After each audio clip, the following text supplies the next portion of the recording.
Nem csak az Alföld ihlette meg oly sok költőnket, írónkat, hanem bizony a Bodrogköz is. Páratlan szépségével méltán keltette fel elődeink érdeklődését.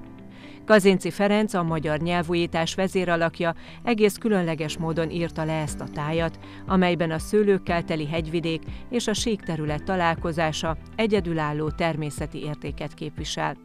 A Sátoraljaújhelyi Köveshegyen saját szőlőjéből figyelhette a Bodrogköz színes változásait, a Zempléni hegyek és az Alföld találkozását. Hasonlíthatott a Bodrogköz számára ahhoz a vidékhez, ahol ő is született, ugye Érsemjén, ami hát Szabolcs megyén túl, ma már határainkon is túl található, és ott is voltak birtokai, több más rész is. Táj nem olyan száraz sárga, mint itt, hanem sokkal zöldebb. A víznek nagyon fontos szerepe van az élet fenntartásában, és a Bodrogköz az egyik ilyen nagyon jelentős pontja ennek a vidéknek, amit a középkor emberei, és hát ugye Kazinczy korának emberei is sűrűn használtak, ugyanis az Alföldön legeltetett marhákat nyár közepe végén errefelé hajtották át. Tehát átkeltek valahol a Tiszán, Bodrogközben megálltak, mert a dús zöld füvet találtak nagy területeken, tehát hatalmas mennyiségű állat tudott legelni. Majd átkeltek utána a Bodrogon, és itt a hegyek lábánál hajtották észak felé vagy Bécs irányába, a hajcsárutakon az állatokat, ugye élve vitték fel, ahol éppen eladták őket, és ez a bodrogközi legeltetés egy fontos dolog volt azoknak az embereknek az életében. Tehát tudták, hogy ennek értéke van. Szebb kinézést nem képzelhetni.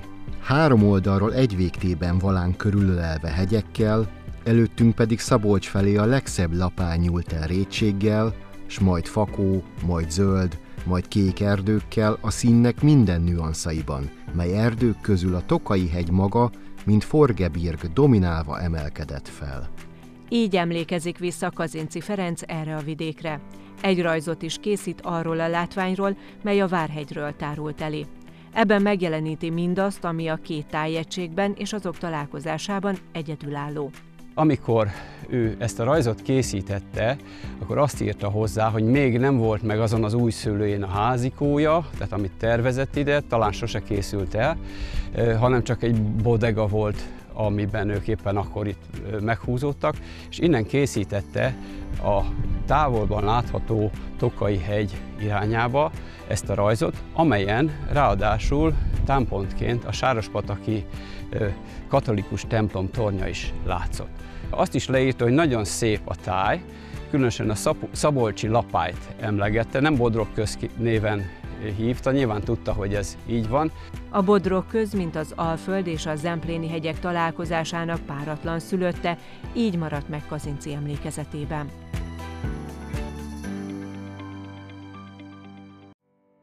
A Zemplén természeti szépsége és a magyar történelem egyedülálló összefonódása testesül meg Sátoraljaújhelyen. A Kárpát-medencében és Magyarországon is egyedülálló műemlékegyüttes található a Sátoraljaújhelyi Várhegy szomszédságában emelkedő Szárhegyen, ahol a múlt és a jelen összetalálkozik. 1920-ban a trianoni békeszerződés nyomán, ahogy a történelmi Magyarország, úgy Sátoraljaújhely, az egykori vármegyeszékhely nem csak területének, hanem lakosságának jelentős részét elvesztette. Erre emlékeztet a Magyar Kálvária. 1936. július 1-én készült el a 100. országzászló. A Magyar Országzászló mozgalom az a revizionista, irredenta politika egyik szimbolikus megnyilvánulása volt. Urmánczy Nándor irányításával az ország különböző pontjain állítottak olyan országzászlókat, amelyek az elcsatolt településekre, magyarságra emlékeztették az anyaországban maradottakat, és ezek közül a 100-at állították föl a 334 méter magas Szárhegyen. Ez volt az első eleme ennek az emlékműegyüttesnek. 1936-ban készült el a 14 stációból álló Kálvária, amely Krisztus szenvedés történetének analógiájára mutatja be mindazt a veszteséget, amelyet a történelmi Magyarország ezzel a békével elszenvedett, és az emlékműegyüttes harmadik záró eleme volt az 1938-ban felszentelt és átadott Szent István kápolna. Ezzel vált teljessé hosszú időre ez az emlékműegyüttes, amely aztán tavaly a Trianon centenárium évében egy 4. elemmel, egy Turul szoborral gazdagodott, amely Matt Péter kárpátaljai szobrászművésznek az alkotása. A Magyar Kálvária kapuja alatt áthaladva tekinthetjük meg ezeket az emlékműveket. Egy kényelmes sétával teljesíthető szerpentin visz fel az országzászlóhoz és a kápolnához. Felsétálunk ezen a szerpentinen, ahol a stációkat találjuk, akkor 14 bástyaszerű kis építményt láthatunk itt, amelyen összesen 38 város neve olvasható, amelyek a történelmi Magyarország ismert városai voltak. Ha a történelmi Magyarország térképét magunk elé képzeljük, akkor az óramutató járásával ellentétes irányban járhatjuk be ezt a térképet. A Kassáról, a Felvidékről indulva, Pozsonyig haladva, ott délre fordulva egészen Fiumig, a délvidéki városokat érintve Erdélybe jutunk, aztán bezárul a kör ismét a Felvidékkel. A címerek mellett idézetek segítségével elevenedik meg a történelem és benne a jövő reménye is. A Magyar Kálváriára felérve különös látvány tárul a látogató elé, hiszen a történelmi város látképe mellett a varázslatos zempléni hegyekre is páratlan kilátás nyílik.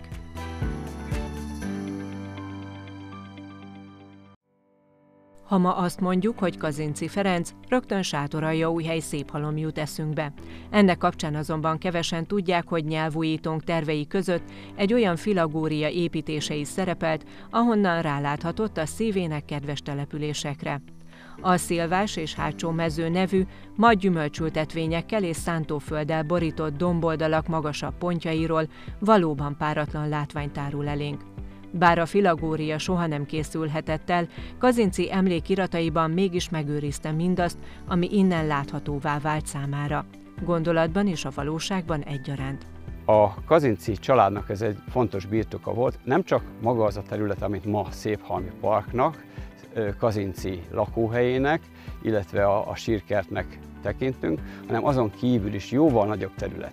Tehát ez a rész is, ahol most állunk, itt a domboldalon, a Szilvás nevű területen, ez is Kazinczy birtok volt.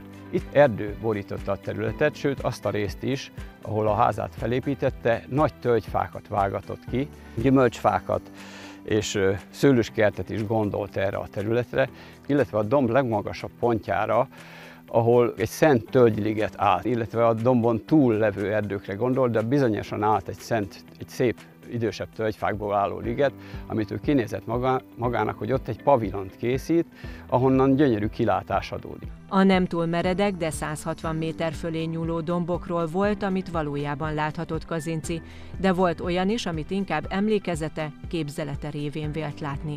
Nagyon tetszett neki, és gyönyörű zöldnek és pompázatosnak írja le azt a Bozsva, illetve Ronyva völgyet, ami Toronya és Széphalom között volt, illetve a szemközti oldalnak egy nagyon érdekes kifejezést használva tulajdonképpen legyezőszerűen elterülő szőlőföldeket rajzol le.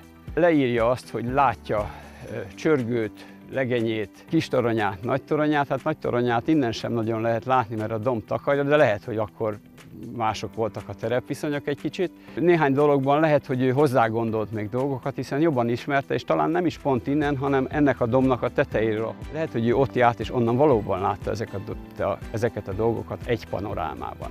A legfeltűnőbbek azonban az újhelyi hegyek, különösen az északi oldalát mutató magas hegy.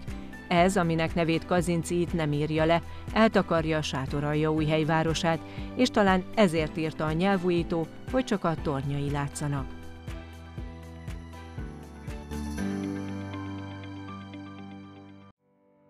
Kazinczy Ferenc nyelvújítónk is több alkalommal emlékezett meg arról, hogy a széphalmi kúriáról páratlan kilátás nyílik, többek között a Borsiban található Rákóczi kastélyra, a nagyságos fejedelem szülőházára. A Borsiban található kastély 1616-ban Lórendfi Zsuzsanna és Rákóczi György, a későbbi erdélyi fejedelem házassága révén került a Rákócziak birtokába. 1676. március 27-én itt született meg Rákóczi Ferenc erdélyi fejedelem, a magyar szabadságharc vezetője. A szülőház évszázadokon át történelmi örökségként őrizte mindazt, ami ehhez a családhoz kapcsolódott, azzal együtt, hogy az elmúlt évtizedekben hányattatott sorsa volt. 2018-ban azonban felújítási munkák kezdődtek, aminek eredményeként újra teljes pompájában fogadhat látogatókat Borsiban a Rákóczi kastély. Ez a kastély emblematikus épülete lett mind a magyar történelmnek, mind pedig mondhatom úgy is, hogy a kárpát-medencei népek történetének is. Második Rákóczi Ferenc egyrészt a szabadságharcával, a rákóczi birtokokon élő jobbágyokkal, az ő kezdeményezése a jobbágyok felszabadítására gyakorlatilag összekapcsolja ennek a tágabb értelembe vett régiónak az összes népét. Rákóczi 3 születése címmel nyílt kiállítása már megújult épületegyüttesben. A rákócziakról és a kor történelmi eseményeiről is interaktívan mesél a tárlat. Szabadulószoba, körpanorámás vetítés, virtuális történelmi játékok is várják az érdeklődőket. Ezzel együtt a legimpozánsabb a helyreállított kastély épülete. A 16-17. század mondjuk úgy késő reneszánsz várkastélyainak a formáját hozza, 4 sarokbársnya, az alaprajz téglalap alaprajz, és van egy viszonylag tágas belső udvar. A kastély a 17. század után a 18. században elveszíti a funkcióját, gyakorlatilag folyamatosan romlik, és amikor elérünk a 20. századba, akkor ennek a téglalap alaprajzú kastélynak már csak egy ilyen szűk L-alakú része fog állni, és hát szerencsére áll az a saroktorony, ahol a hagyomány úgy tartja, hogy második Rákóczi Ferenc megszületett. Az épület együttes egyesíti a történelmi örökséget és az újdonság varázsát is. Az új szárny, az új épület az tömegében igyekszik belehelyezkedni a régi kastély épület tömegébe, tehát tartja a tetősíkot, nagyjából tartják a párkány magasságot is. És hát nagyon nagy kérdés ezeknél a kastély felújításoknál, hogy milyen funkciót kap maga a kastély. Tehát már nem uradalmi központ, már nem egy családnak a rezidenciális központja, és hát nyilvánvalóan adja magát, hogy az idegenforgalom, vagy a turisták, vagy a látogatók fogadására kell fölkészülni. Itt Borsiban az én véleményem szerint egy szerencsés megoldás születik, tehát lényegében egy érdeklődő, turizmusban érdekelt csoportnak, rétegnek a megszólítása történik a kastély felújításával, és hát ne feledjük el, hogy itt van egy rendkívül izgalmas, rendkívül látványos kiállítás is. A második Rákóczi Ferenc a nagyságos fejedelem előtt Borsiban fejet hajtó zarándokokat várja néhány kilométerrel távolabb a hegyek lábánál fekvő Széphalom, hogy Kazinczy világába is bevonja őket.